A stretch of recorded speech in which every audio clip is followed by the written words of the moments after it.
ешқандай өсуге мұрша бермейді. Жоқ, жаңа Ерлан ағаның бір сыртта сөзін естіп қалдым. Соңғы жұмыстап кетті. Мен оны тыңдап отырмын ба?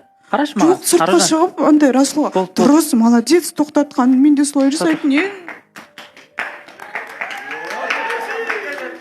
Жоқ, мен Ерлан ағаның сөзін тыңдап отырмын ба?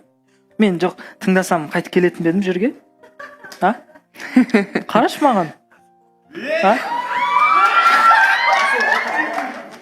Жоқ. Неге отыр деп жатсыңдар, отырмасын, жұбатып жатыр ғой.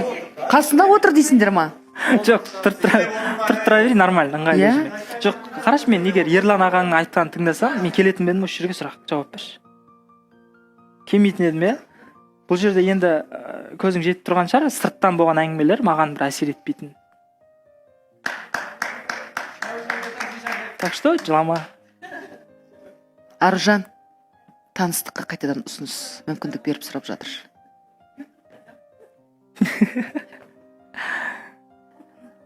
Не істейміз? Адам деген бір-біріне себепші ғой, айттым ғой. Қателіктеріңді түзетуге мүмкіндік беріңдер енді бір-бірлеріңе деген. Өзіңде қателігіңді түсініп тұрсың, орнына қойып көрдің. Шешім мүмкіндікті қабылдай аласың ба? Мүмкіндік бересің ба? Көрейік, бір сөйлесіп айтайық.